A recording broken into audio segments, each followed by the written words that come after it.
할렐루야. 우리 앞뒤 옆에 계신 분들과 인사 나누겠습니다. 잘 오셨습니다. 은혜 받으세요. 이렇게 인사하겠습니다. 여러분들은 새로운 곳에 가면 적응을 잘 하십니까? 우리 주변에는 새로운 곳에 가도 적응을 아주 빨리 하는 그런 사람이 있는가 하면 적응을 잘 못하시는 그런 분들도 계시죠. 지난주 9월 5일이었습니다. 서울 월드컵 경기장에서 우리나라와 팔레스타인 축구 경기가 있었습니다. 보셨습니까? 네. 대부분의 전문가들은 우리 한국이 팔레스타인을 5대 0으로 압도할 것이라고 예측했습니다. 왜냐하면 전 세계 명문팀에서 뛰는 유명한 선수들이 한국에 아주 많이 있었기 때문입니다. 뿐만 아니라 세계 랭킹에서도 아주 큰 차이를 보였기 때문이죠. 그런데 그 예측은 어떻게 해요? 완전히 빗나가 버리고 말았습니다. 우리나라와 팔레스타인은 0대 0으로 비기고 말았죠. 경기가 끝난 후 손흥민 선수가 우리나라 축구 경기장 잔디에 문제가 있어서 적응하는 것이 힘들었다는 인터뷰가 큰 파장을 일으키고 말았습니다. 이 문제가 불러온 파장은 어마어마했습니다. 손흥민 선수의 인터뷰를 듣고 인터넷에서는 많은 논란이 일어났습니다. 서울 월드컵 경기장 잔디를 어떻게 관리하는 것이냐라는 주장과 잔디가 좋지 않았다는 것은 사실이지만 그 현실에 빠르게 적응해서 축구를 해야 하는 것도 선수들의 역량이다라는 그런 주장도 있었습니다.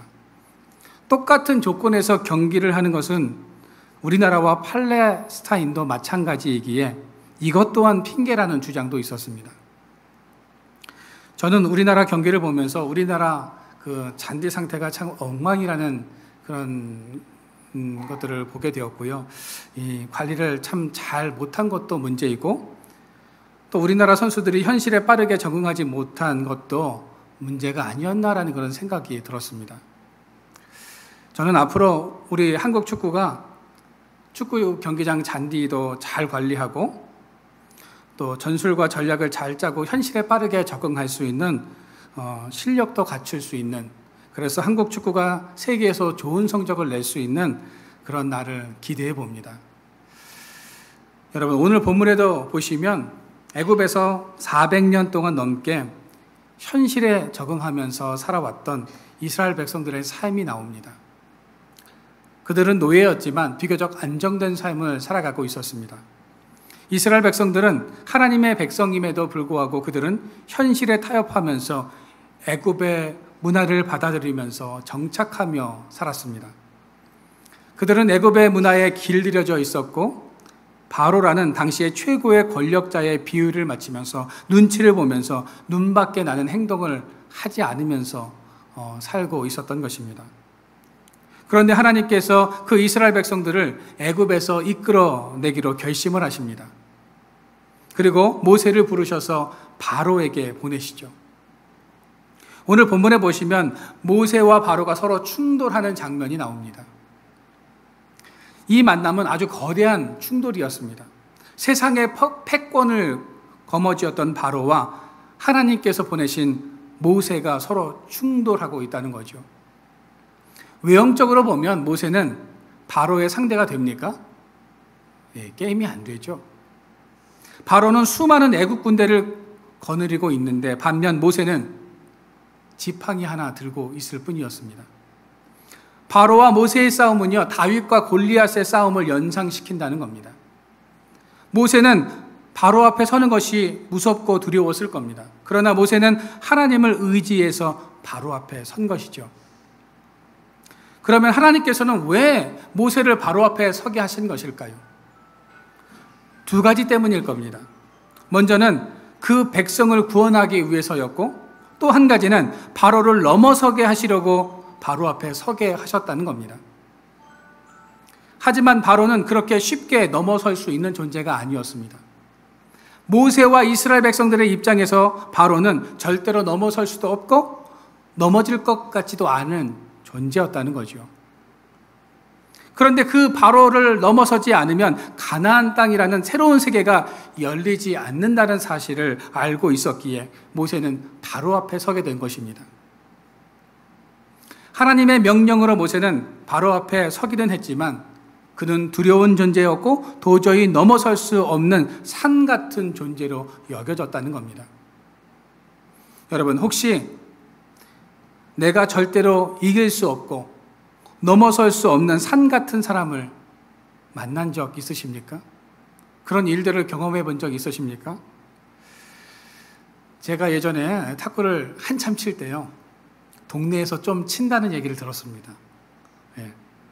그래서 하루는 기회가 돼서 그 탁구장에 국가대표 선수가 온다 그래가지고요, 제가 장비와 모든 것들을 다 갖춰 입고 탁구장에 갔습니다. 그래서 그때는 21점이었거든요. 21점 한 세트를 그 선수와 치는데요, 딱 내가 이 선수를 이길 수는 없겠지만 최소한 한 5점 정도는 내야 되겠다, 그 이상을 더 내면 좋겠다라는 그런 기대를 가지고 그 선수와 한 경기를 치는데요, 그 결과 21대 0으로 졌습니다. 단 한 점도 못 냈습니다. 제가 그때 어떤 생각을 했냐면, 와, 국가대표 선수는 다르구나. 우리의 어떤 생각을 넘어서는, 범주를 넘어서는 그런 영역에 있는 그런 사람들이구나 라는 그런 생각을 했습니다. 올해 있었던 파리 올림픽에서 우리나라 선수들이 4강에서 중국 선수들과 만났죠. 그 경기를 보는데요, 아직까지 우리 선수들이 중국을 넘어서기는 참 어렵겠다라는 그런 생각이 들었습니다. 여러분, 우리가 이처럼 단단한 벽 같은 사람, 넘어설 수 없을 것 같은 그런 일들을 만나면 사람들은 어떻게 됩니까? 위축되죠. 모세도 아마 바로를 만난 후에 위축되었을 겁니다. 내가 정말 이 바로를 넘어설 수 있을까 하는 그런 의심을 가졌을 겁니다. 그러나 하나님은 그 바로를 넘어서기를 원하셨고 또 넘어서게 하셨습니다. 여호수아서에 보면 이스라엘 백성들이 출애굽한 후에 또 한 번 절대로 넘지 못한 산 같은 문제를 만나게 됩니다. 그게 뭡니까? 여리고 성이었다는 거죠. 당시 여리고 성은요, 난공불락의 성이었습니다. 이스라엘 백성들의 능력으로는 절대로 정복할 수도 없고 무너뜨릴 수도 없는 문제가 바로 이 여리고 성이었다는 겁니다. 그런데 이 성을 어떻게 무너뜨렸습니까? 하나님께서 무너뜨리셨죠. 이스라엘 백성들이 한 것은 믿음을 가지고 그 성 주변을 돈 것밖에는 없습니다. 여러분, 이처럼 우리는 바로와 같은 문제, 여리고 성 같은 인생의 문제를 만날 때가 있다는 겁니다. 인간의 노력과 힘으로는 절대로 넘어설 수 없는 문제를 만날 때가 있다는 거죠. 그때 대부분의 사람들은 그 문제 앞에서 어떤 반응을 보입니까? 자포자기한다는 겁니다. 포기해버린다는 거죠. 여러분, 지금 여러분들을 자포자기하게 만드는 인생의 문제가 무엇입니까? 그 인생의 문제 앞에서 여러분들이 두려워하고 계신 것은 아닙니까? 여러분, 그러면 우리는 인생의 이 넘지 못할 문제 앞에서 어떻게 해야 하는 것일까요? 첫째, 나는 하나님께 속한 백성임을 선포해야 합니다. 오늘 1절의 중후반절 말씀을 우리가 읽어보도록 하겠습니다. 이스라엘의 하나님 여호와께서, 거기서부터 한번 읽겠습니다. 시작. 이스라엘의 하나님 여호와께서 이렇게 말씀하시기를, 내 백성을 보내라. 그러면 그들이 광야에서 내 지킬 것이 하셨나이다. 1절 말씀해 보시면 모세는 바로에게 내 백성을 보내라 라는 하나님의 메시지를 전달합니다. 1절 말씀해 보시면 하나님은 이스라엘 백성들을 뭐라고 부르셨습니까? 내 백성이라고 부르고 계십니다. 이 말은 이스라엘 백성들은 하나님의 소유고 하나님께 속한 백성이라는 뜻입니다. 여러분, 우리가 누군가에게 속해 있고 누구의 소속이라는 것은 상당히 중요합니다. 연예인들에게 소속사가 중요하고 운동선수에게 소속팀이 아주 중요하죠. 이처럼 우리도 어디에 소속되어 있는가가 상당히 중요하다는 것입니다. 가끔 연예인들이 실수와 잘못을 할 때가 있거나 문제가 생길 때가 있죠. 그러면 그 소속사에서 적극적으로 그 문제를 대처하는 것을 우리가 보게 됩니다. 그 문제의 심각성에 따라서 대응 방법도 다르고 심지어는 소속사 대표가 직접 개입해서 이 문제를 해결하기도 합니다. 왜 소속사에서 개인의 문제에 이렇게 개입을 하는 것일까요? 그 회사 소속이기 때문입니다. 여러분, 우리는 누구에게 속해 있어야 할까요? 네, 하나님께 속해 있어야 합니다. 하나님께 속한 백성은요, 하나님께서 다스리십니다. 문제가 생기면 하나님께서 개입하십니다. 그냥 내버려 두지 않으십니다. 때로는 하나님께서 직접 개입하시기도 하십니다. 그래서 우리는 위축되지 말고 당당해야 합니다. 세상에 속한 문제로 인해서 걱정하거나 염려해서는 안 된다는 것입니다. 하나님은 자신의 백성들을 그냥 방치하거나 내버려 두신 적이 없으십니다. 이스라엘 백성들의 고통과 그 신음소리를 하나님께서는 들으셨다는 거죠. 출애굽기 3장 9절부터 10절 말씀을 우리가 같이 한번 읽어보도록 하겠습니다. 시작. 이제 가라. 이스라엘 자손의 부르짖음이 내게 달하고 애굽 사람이 그들을 괴롭히는 학대도 내가 보았으니 이제 내가 너를 바로에게 보내어 너에게 내 백성 이스라엘을 애굽에서 인도하여 내게 하리라. 여러분, 하나님은 우리를 향해 내 백성이라고 부르십니다. 하나님의 백성은 세상 속에 살아가지만 하나님께 속해 있는 사람을 말하는 것입니다. 하나님께 속해 있는 사람은요, 세상의 지시를 받는 것이 아니라 하나님의 지시를 받으며 살아간다는 거죠. 그래서 우리는 두려워할 필요가 없는 것입니다. 내 뒤에 누가 계세요? 네, 하나님이 계시기 때문입니다. 그런데 우리는 하나님께 소속되어 있으면서 세상의 지시를 받고 세상에 무릎을 꿇는 삶을 살아갈 때가 있다는 거죠. 여러분, 우리가 소속감과 정체성이 분명하지 않으니까 교회를 멀리하게 되고 예배를 등한시하게 되는 것입니다. 하나님의 지시를 따라 사는 삶이 아니라 세상의 가치를 따라서 살아가게 된다는 것입니다. 당시 이스라엘 백성들은 자신들이 애굽의 노예였고 바로에게 소속되어 있다고 생각하고 있었습니다.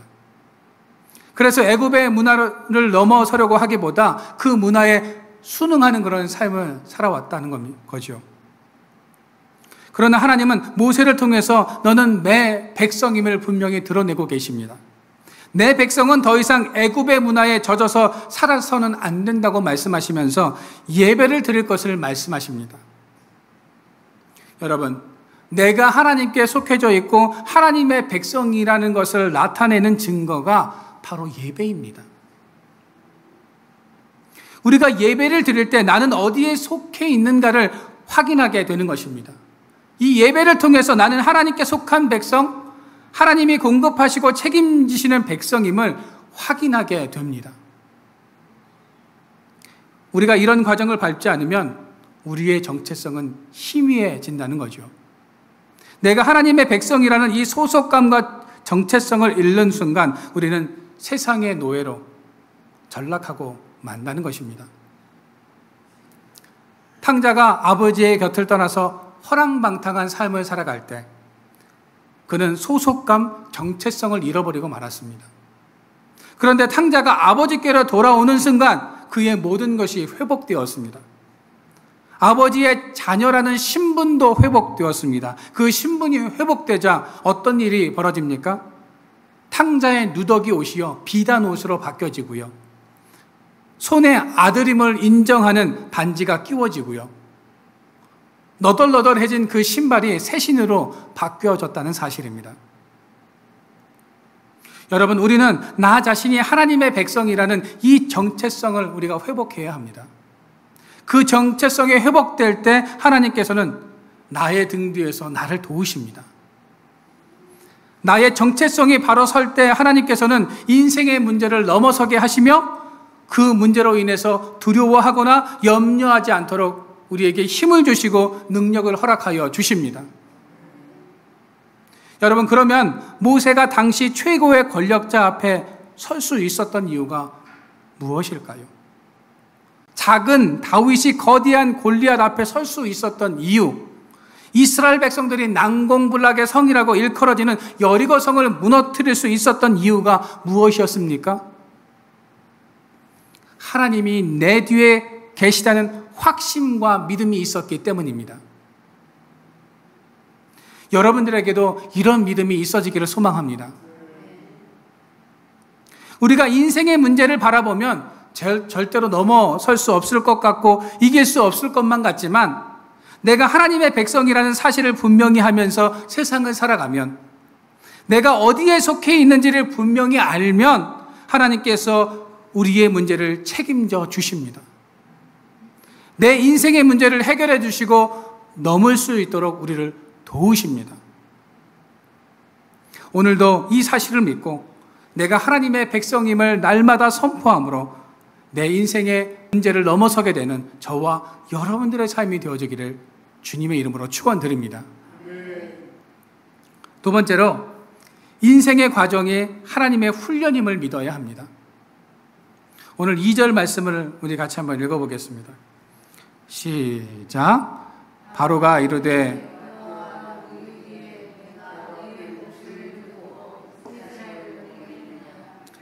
여호와를 알지 못하니 이스라엘을 보내지 아니하리라. 여러분, 바로의 입장에서는 하나님이 누구인지도 모르는데 자신의 노예를 놓아달라는 모세의 말이 얼마나 황당하게 느껴졌겠습니까? 여러분들이 바로의 입장이라면 그 노예를 금방 놓아주셨겠습니까?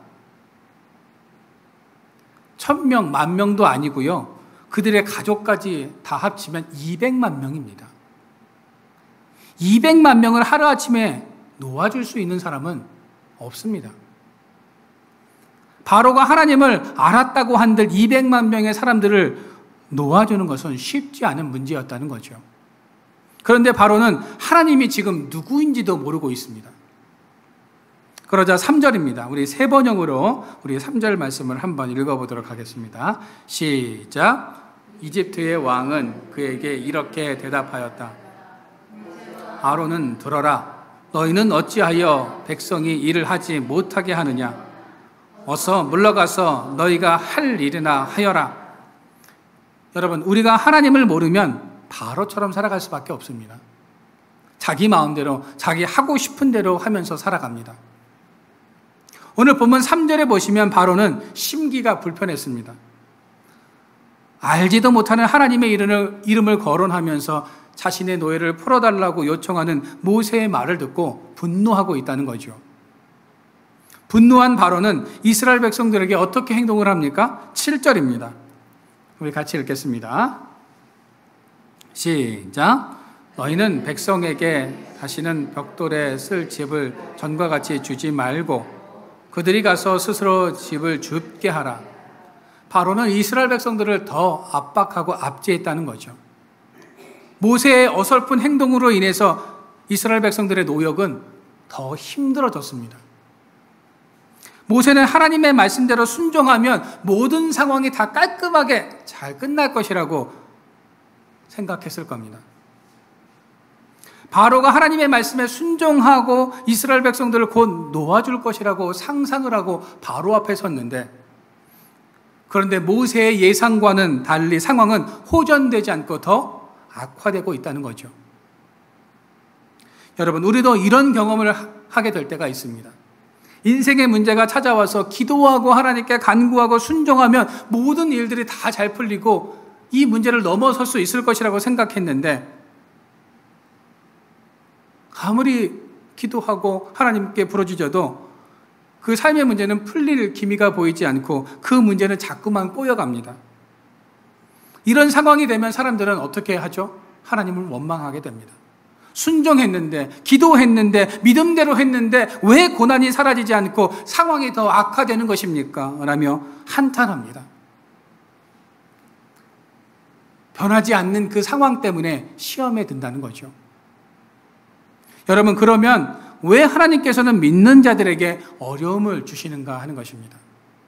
그 이유는 먼저 하나님께 매달리게 하기 위해서입니다. 여러분, 사람의 마음은요, 참 간사해서 극한의 상황에 도달하지 않으면 하나님께 매달리지 않습니다. 고난이 없으면 하나님을 찾지 않는다는 거죠. 모든 것이 쉽게 풀리고 어려운 것이 없을 때는 기도하지 않는다는 겁니다.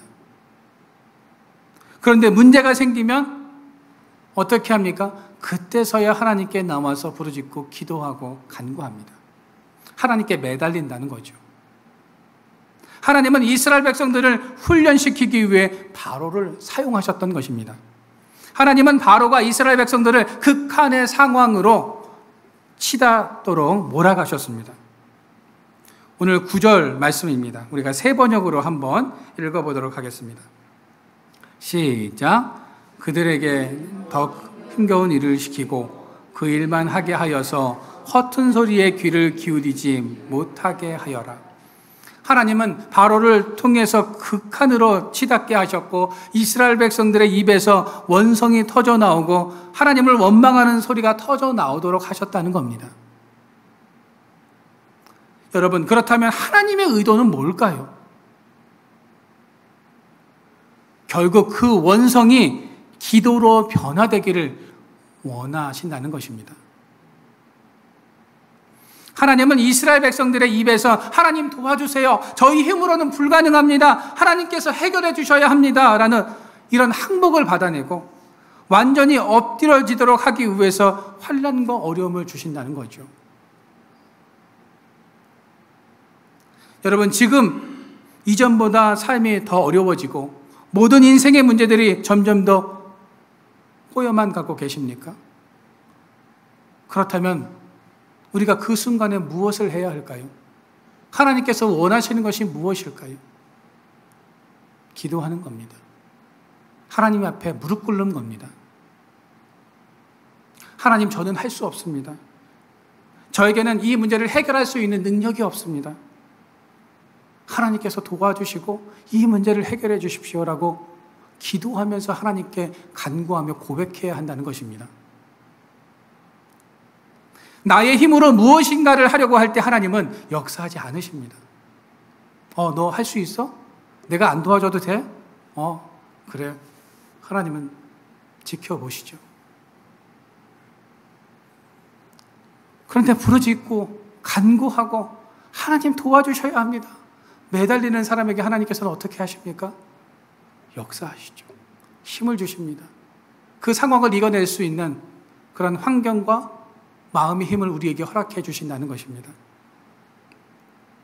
여러분, 바라기는 하나님의 능력을 구하십시오. 하나님께 매어 달리십시오. 그럴 때 하나님은 역사하십니다. 그 권능의 손으로 우리를 붙들어 주십니다. 질병에서 치유함받고 회복시켜 주십니다.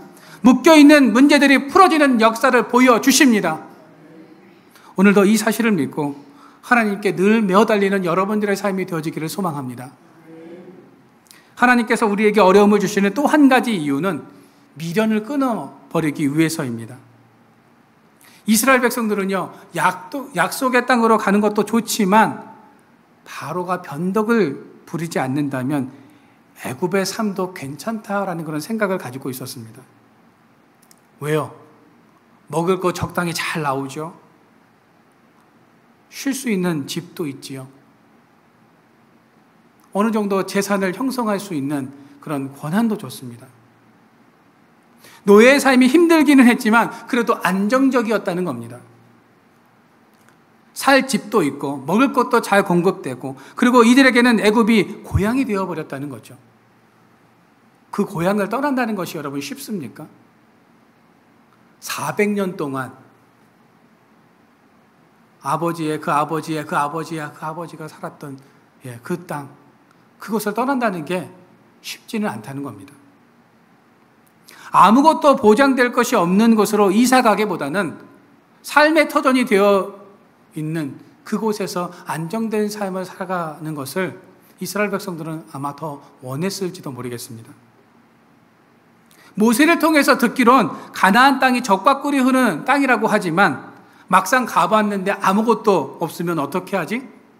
우리를 공격해오는 적군으로부터 우리 가족을 보호해 줄 수 있는 군인들도 없는데 어떻게 하지 하는 그런 걱정이 앞섰을 겁니다. 가나안은요, 모든 것이 불확실한 그런 곳이었습니다. 여러분들은 안정된 것을 선택하시겠습니까? 아니면 불확실한 미래를 선택하시겠습니까? 쉽지 않은 결정이죠. 미래에 대한 희망을 선택할 것인가, 현재에 안주하는 그런 삶을 선택할 것인가는 그렇게 단순히 흙과 백으로 나눌 수 있는 그런 문제가 아니라는 겁니다. 여러분, 하나님은 이스라엘 백성들의 생각과 이 마음을 누구보다도 잘 알고 계셨습니다. 하나님은 이 모든 사실을 알고 지금 애국과의 모든 연결고리를 제거하기 위해서 하나님께서 바로를 통해서 이스라엘 백성들을 더 괴롭게 하고 더 압제하고 있다는 거죠. 하나님은 고난과 훈련이 아니면 이스라엘 백성들이 현실에 안주하면서 살 것을 잘 알고 계셨습니다. 여러분, 우리들도 마찬가지입니다.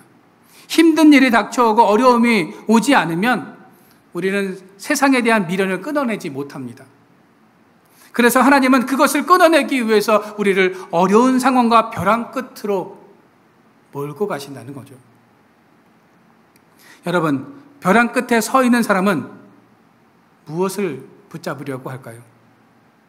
그것이 무엇이든 붙잡으려고 합니다. 벼랑 끝에 뭐가 있습니까? 지푸라기가 있죠. 지푸라기라도 붙잡으려고 한다는 겁니다. 그런데 하나님은 그 붙잡으려는 대상이 세상의 지푸라기가 아니라 하나님이기를 바라고 계십니다.